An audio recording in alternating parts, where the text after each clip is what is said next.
Shalom. Esta es la segunda parte del audio El que profana las cosas sagradas.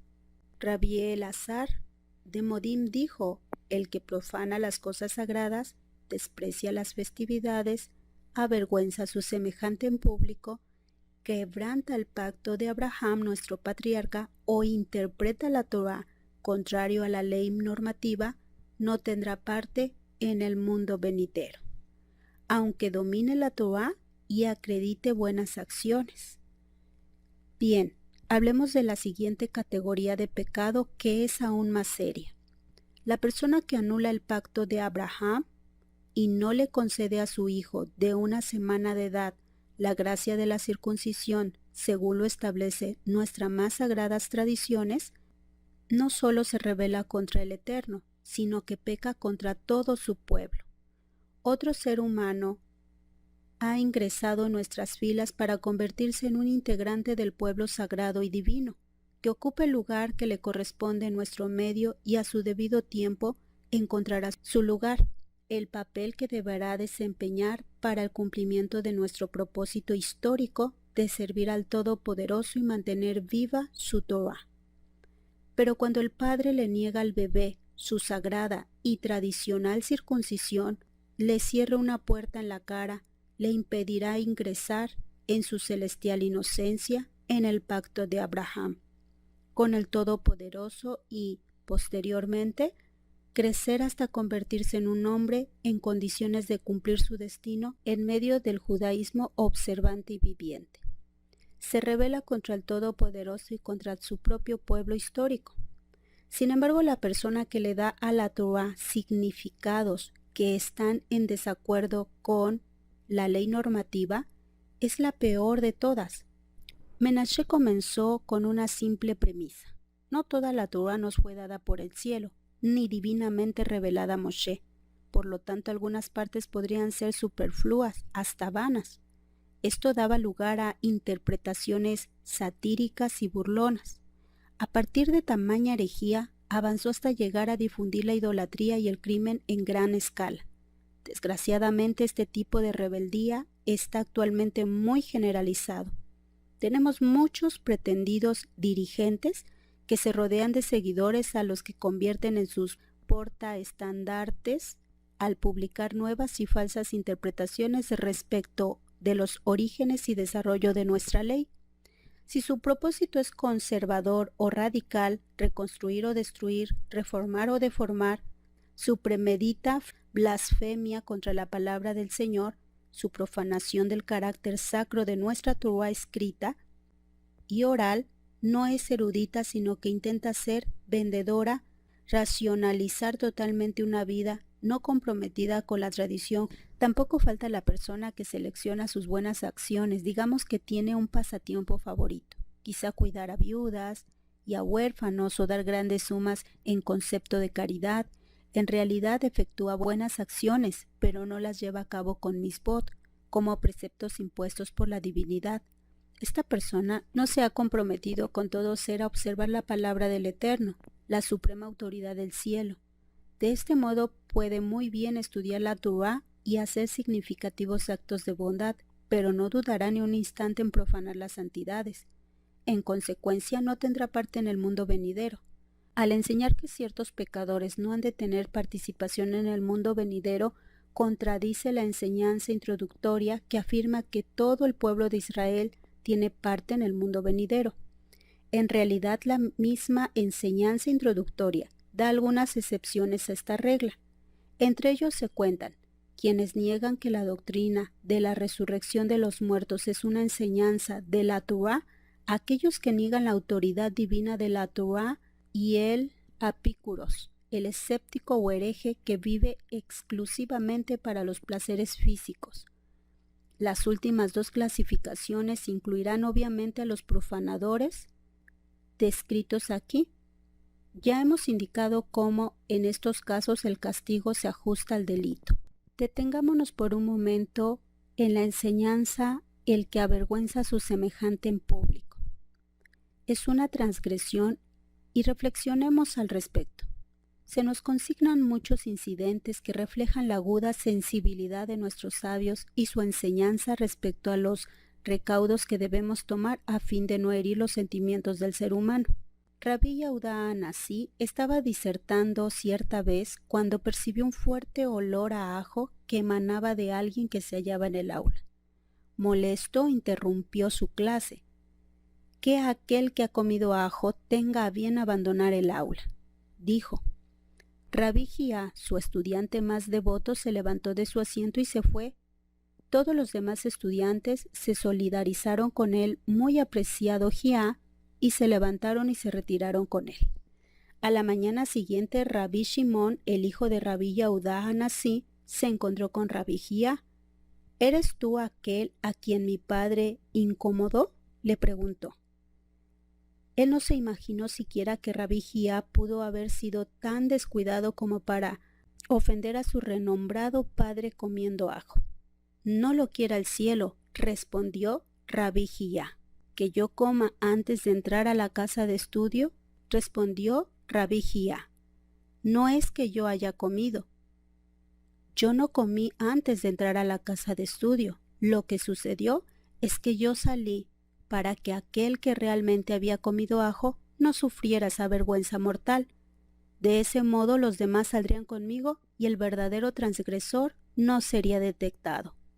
Esto a su fin de no avergonzar a uno de los estudiantes delante de todos. Una cosa así no debe suceder en el pueblo de Israel. Podemos entender la molestia del principesco Rabí Yehudá Anasí al sufrir dicha incomodidad en medio de su disertación. Por otra parte, la demanda al agravio estudiante de abandonar el aula fue sin lugar a dudas un indiscreto desliz de la lengua, pues ello significaba, por cierto, una vergüenza pública para él. La rápida acción de Rabí Hía no solo le ahorró la porción de la culpa que le correspondía, sino que salvó a Rabí Yehudá Anasí de cometer el gravísimo pecado de avergonzar a alguien en público. Se cuenta otra historia.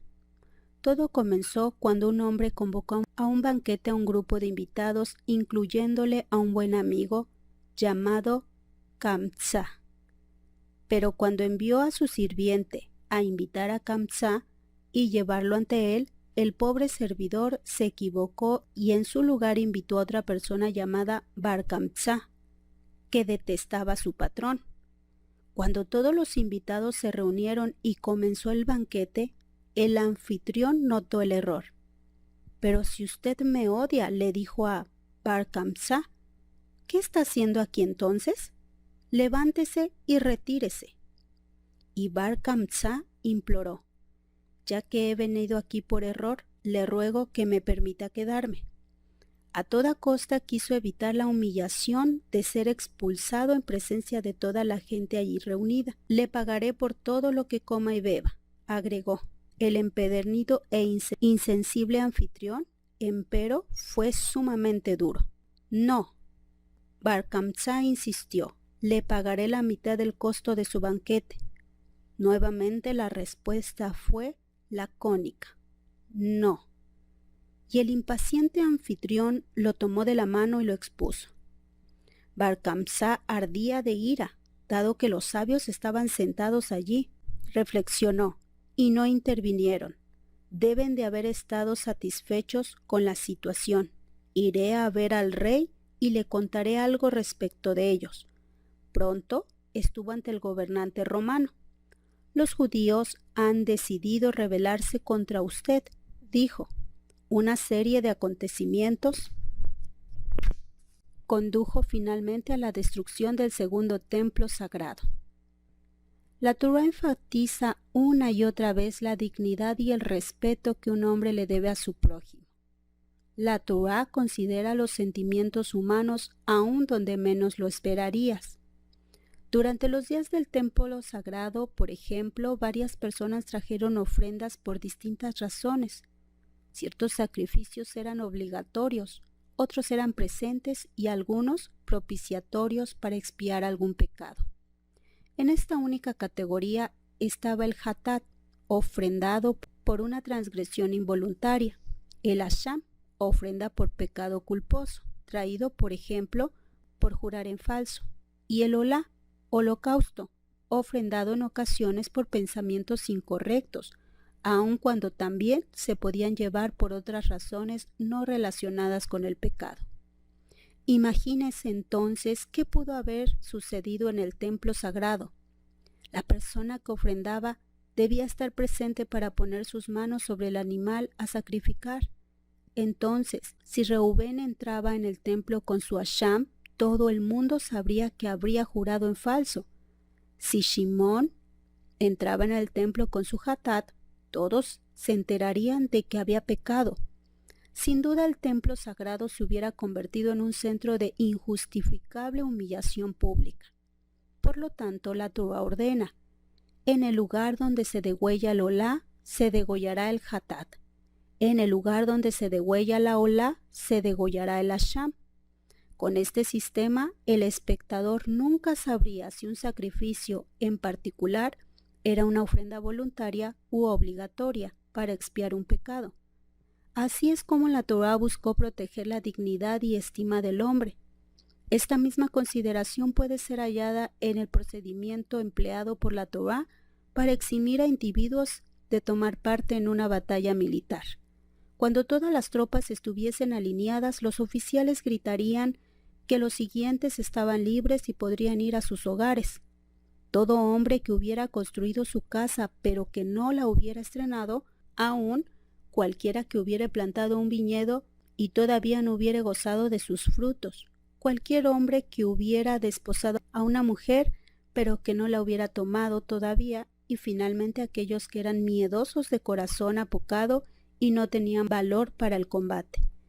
Mientras Rabí Akiva acepta esto al pie de la letra, Rabí Yosef de Galilea explica que respecto a este último grupo, la Torá no se refería a simples cobardes, sino que más bien a aquellos que estaban temerosos a causa de los pecados que habían cometido y por lo tanto desesperaban por poder contar con la protección de la providencia en la batalla. A esto agrega que en realidad los tres primeros grupos de personas fueron declarados libres para proveer de protección a los oprimidos por su culpa. Si solo los miedosos y el corazón apocado hubieran sido enviados a retiro, ello hubiera significado admitir públicamente su pecado y en consecuencia una profunda humillación. La Torá quiso evitar herir sus sentimientos dándoles otras razones para abandonar el campo de batalla a fin de que pudieran retirarse honorablemente. Ningún otro manual militar en todo el mundo ha ideado nunca un procedimiento tan elaborado con el único fin de proteger los sentimientos de aquellos que no estaban psicológicamente preparados para la batalla. Este respeto por la innata indignidad del ser humano se extiende en el hebraísmo más allá de la vida humana. Al cuerpo humano muerto, a pesar de haber sido abandonado por el alma, se le debe guardar respeto y reverencia. Este es el principio subyacente reflejado en los rituales y prácticas judías de su inhumación y el luto.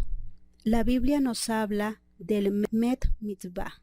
La tradición dice que si se encuentra el cadáver de un desconocido aún en los momentos en que todos deben observar alguna mitzvah, el cadáver no obstante deberá ser sepultado antes. Pues bien, si hasta la dignidad de una persona perversa ocupa un lugar tan elevado, sin duda el respeto por el ser humano decente y por el cuerpo que una vez lo albergó existe nuestra mayor consideración y reconocimiento. Shalom Beatzlaja.